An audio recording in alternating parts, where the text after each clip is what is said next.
साथियों नमस्कार, स्वागत है आप सभी का आपके अपने चैनल आर्यम स्टडी 24/7 में। तो साथियों, भारत का इतिहास जैसा कि आप सभी को पता है, टॉपिक वाइज सीरीज हमारी चल रही है। तो इसके अंतर्गत आज का जो हमारा टॉपिक है वो है गांधी युग, यानी महात्मा गांधी से संबंधित जितने भी महत्वपूर्ण प्रश्न हैं, सारे प्रश्नों की चर्चा इस वीडियो में हम जो है करने वाले हैं। तो आप सभी से रिक्वेस्ट है कि आप सभी जो है वीडियो को अंत तक ज़रूर देखें। और काफ़ी ज़्यादा प्रश्न होने के कारण इस टॉपिक को हम दो पार्ट में डिवाइड करेंगे, पार्ट 1 और पार्ट 2। तो चलिए अभी शुरू करते हैं। आधे प्रश्नों को इस वीडियो में ले लेते हैं और आधे प्रश्नों को अगले वीडियो में करेंगे। तो चलिए शुरू करते हैं महात्मा गांधी से संबंधित जितने भी महत्वपूर्ण प्रश्न हैं, सारे प्रश्नों को। तो ये वीडियो इसलिए महत्वपूर्ण हो जाता है कि जब भी इतिहास की बात होती है तो महात्मा गांधी से संबंधित प्रश्न सभी परीक्षाओं में पूछे जाते हैं। ऐसी कोई परीक्षा नहीं जिसमें महात्मा गांधी से संबंधित एक प्रश्न ना आए। तो इसीलिए आप सभी जुड़े रहें अंत तक। तो चलिए स्टार्ट करते हैं प्रश्नों को। तो पहला प्रश्न हमारा क्या है, महात्मा गांधी ने सत्याग्रह क्रियाविधि सबसे पहले कहाँ प्रयुक्त की? तो ये की है चंपारण में। और अगला प्रश्न है, अंग्रेज पुलिस अफसर कैप्टन सैंडर्स किसके द्वारा गोली से मारा गया था? तो ये भगत सिंह के द्वारा गोली से मारा गया था, जिसके कारण भगत सिंह, राजगुरु और सुखदेव को फांसी की सज़ा हुई थी। और अगला प्रश्न महत्वपूर्ण प्रश्न है, जय हिंद का नारा किसने दिया था? तो साथियों याद रखना, जय हिंद का नारा दिया था सुभाष चंद्र बोस ने। और अगला प्रश्न है, किस वर्ष में मुस्लिम लीग ने एक पृथक राष्ट्र का संकल्प यानी पाकिस्तान प्रस्ताव स्वीकार किया था? तो पाकिस्तान का प्रस्ताव जो स्वीकार किया गया था मुस्लिम लीग के द्वारा, तो वो 1940 में किया गया था। आगे बढ़ते हैं अगले प्रश्न की ओर। वर्ष 1947 के बाद किस राज्य को भारत संघ में सैनिक कार्रवाई द्वारा बलपूर्वक मिलाया गया? तो ये हैदराबाद को। अगला प्रश्न है, किसने कहा था तुम मुझे खून दो मैं तुम्हें आज़ादी दूंगा? ये अपने आप में एक महत्वपूर्ण प्रश्न है। तो ये कहा था सुभाष चंद्र बोस ने। और अगला बहुत ही महत्वपूर्ण प्रश्न, देश बंधु की उपाधि संबंधित है।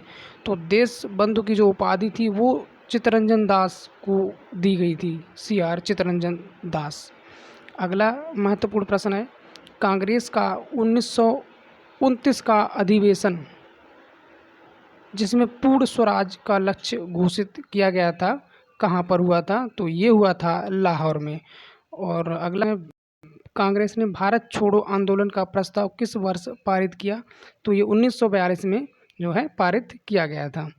अगला प्रश्न है, सुभाष चंद्र बोस ने सिंगापुर में दिल्ली चलो का नारा दिया था, तो ये दिया था 1943 में। और अगला प्रश्न है, असहयोग आंदोलन जो कि 1920 से 22 तक चला था को क्यों निलंबित किया गया था? तो ये किया गया था चौरी चौरा में हुई हिंसक घटना के कारण इसे 1922 में निलंबित करना पड़ा था। और अगला प्रश्न है, वर्ष 1919 में जलियांवाला बाग हत्याकांड कहाँ पर हुआ था? तो साथियों याद रखना, जलियांवाला बाग हत्याकांड हुआ था 1919 में और ये अमृतसर शहर में हुआ था। इसमें जो है जनरल डायर ने निहत्थे भारतीयों पर गोलियां चलवा दी थी। अगला जो प्रश्न है, नमक सत्याग्रह किस ईस्वी में प्रारंभ हुआ था? तो ये 1930 में हुआ था। और अगला प्रश्न है, किस कृत्य के कारण भगत सिंह, राजगुरु और सुखदेव को 23 मार्च 1931 को फांसी दी गई थी? तो वर्ष 1928 में लाहौर में सैंडर्स की हत्या के साजिश में हत्या के कारण जो है उनको फांसी की सज़ा सुनाई गई थी। अगला प्रश्न है, किस अधिनियम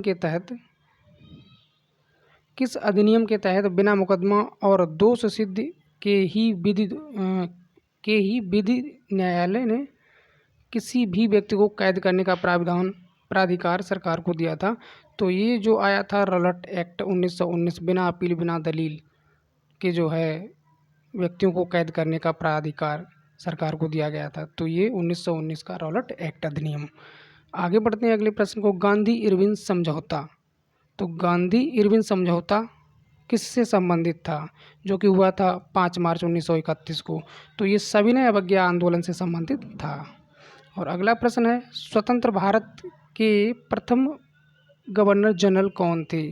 तो स्वतंत्र भारत के प्रथम गवर्नर जनरल थे लॉर्ड माउंटबेटन। अगर बात करें यहाँ पे भारतीय गवर्नर जनरल कौन थे स्वतंत्र भारत के? तो सी राजगोपालाचारी हो जाएंगे। लेकिन यहाँ पर स्वतंत्र भारत की ही बात की गई है तो यहाँ पर लॉर्ड माउंटबेटन हो जाएंगे। और अगला प्रश्न है, किस अधिनियम में पहली बार भारत के लिए संघीय संरचना प्रस्तुत की गई? तो 1935 का अधिनियम। और अगला महत्वपूर्ण प्रश्न, काकोरी ट्रेन डकैती कांड के नायक कौन थे? तो ये थे रामप्रसाद बिस्मिल। अगला प्रश्न है, 1919 के अधीन शासन धारणा को जिस व्यक्ति ने परिचित कराया वे कौन थे? तो वे थे चेम्सफोर्ड। और अगला प्रश्न है, किसने 23 फरवरी 1946 को रॉयल इंडियन नेवी के विद्रोहियों को आत्मसमर्पण के लिए राजी किया था? तो वल्लभ भाई पटेल एवं मोहम्मद अली जिन्ना ने। अगला प्रश्न देख लेते हैं। तो इसमें है, 20 सितंबर 1932 को यरवदा जेल में महात्मा गांधी ने आमरण अनशन किसके विरोध में किया? तो ये किया था रैमसे मैकडोनाल्ड के सांप्रदायिक पांचाट के विरुद्ध। आगे बढ़ते हैं अगले प्रश्न की ओर। तो इसमें कहा है, 1939 में पहली बार महात्मा गांधी ने देसी राज्य में नियंत्रित जन संघर्ष चलाने की विशेष तकनीक को अपनाया। उन्होंने अपने एक निकट सहयोगी को सत्याग्रह करने की इजाज़त दी। वह निकट सहयोगी कौन था? तो वो थे राजकोट के वल्लभ भाई पटेल। अगला प्रश्न है, किस आंदोलन में महात्मा गांधी ने भूख हड़ताल को एक हथियार के रूप में पहली बार प्रयोग किया? तो ये 1918 में जो अहमदाबाद का मिल मजदूर हड़ताल आंदोलन हुआ था उसमें। और अगला है, जलियांवाला बाग में गोली चलाने का आदेश दिया था? तो ये दिया था डायर ने, जनरल डायर ने। अगला प्रश्न है, महात्मा गांधी को सर्वप्रथम राष्ट्रपिता किसने कहा था? तो ये कहा था सुभाष चंद्र बोस ने। और अगला है, क्रिप्स मिशन से संबंधित। तो क्रिप्स मिशन जो कि 1942 में हुआ था, कि असफल होने का सबसे महत्वपूर्ण कारण कौन सा था? तो क्रिप्स का ग्रहण करने या छोड़ देने वाला दृष्टिकोण। और अगला है, भारतीय राष्ट्रीय कांग्रेस के सबसे अधिक समय तक अध्यक्ष कौन रहे थे? तो सबसे लंबे समय तक जो है अध्यक्ष रहे थे भारतीय राष्ट्रीय कांग्रेस के, वो थे अबुल कलाम आज़ाद। और अगला प्रश्न है, जब 15 अगस्त 1947 को भारत ने अपनी पहली आज़ादी का जश्न मनाया तब महात्मा गांधी कहाँ थे? तो उस समय महात्मा गांधी कोलकाता में थे। और अगला महत्वपूर्ण प्रश्न है, भारत और पाकिस्तान का विभाजन किस योजना के तहत हुआ था? तो ये माउंटबेटन योजना के तहत हुआ था। साथियों याद रखना, इंपॉर्टेंट प्रश्न है। भारत पाकिस्तान का जो विभाजन है वो माउंटबेटन योजना के तहत हुआ था। और अगला प्रश्न है, महात्मा गांधी की हत्या कब हुई थी? तो 30 जनवरी 1948 को। और अगला महत्वपूर्ण प्रश्न है, कौन सा भारतीय स्वतंत्र भारत का पहला गवर्नर जनरल बना? तो ये सी राजगोपालाचारी, जिसकी चर्चा हम लोग ऊपर कर चुके हैं। अगला महत्वपूर्ण प्रश्न है, कायदे आजम किसे कहा जाता है? तो साथियों याद रखना, कायदे आजम मोहम्मद अली जिन्ना को कहा जाता है। गांधी जी किस गोलमेज सम्मेलन में भाग लेने के लिए लंदन गए थे? तो साथियों द्वितीय गोलमेज सम्मेलन में गांधी जी भाग लेने के लिए लंदन गए थे। अगला प्रश्न है, असहयोग आंदोलन शुरू करने के समय भारत के वायसराय कौन थे? तो ये थे लॉर्ड चेम्सफोर्ड। और अगला प्रश्न है, भारतीय स्वतंत्रता आंदोलन के दौरान चर्चित पुस्तक इंडिया फॉर इंडियंस के लेखक कौन थे?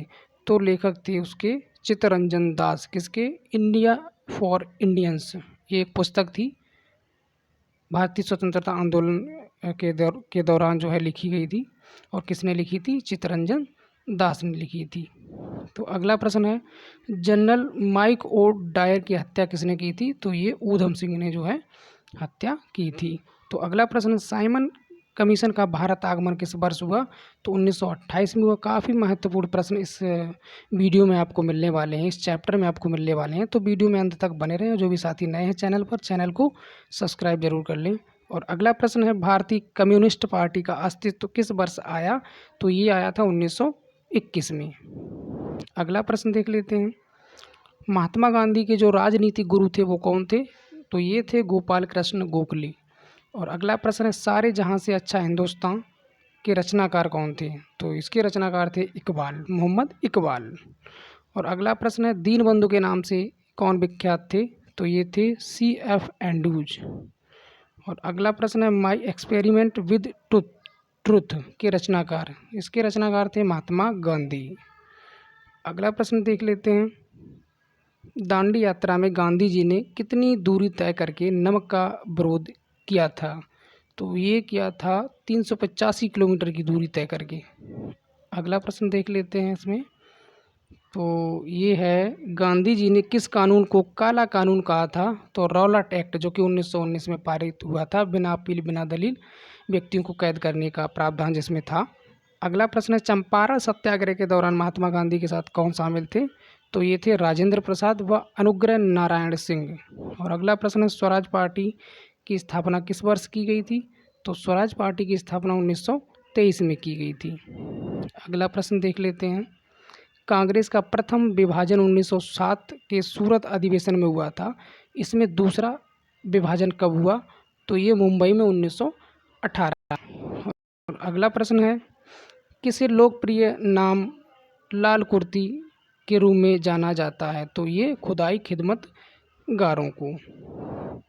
तो साथियों, इस क्लास को यहीं पर समाप्त करते हैं और अगले पार्ट में बाकी के प्रश्नों को हम जो है करेंगे। तो साथियों, तब तक के लिए दीजिए इजाज़त। चलते हैं। नमस्कार। जय हिंद, जय भारत।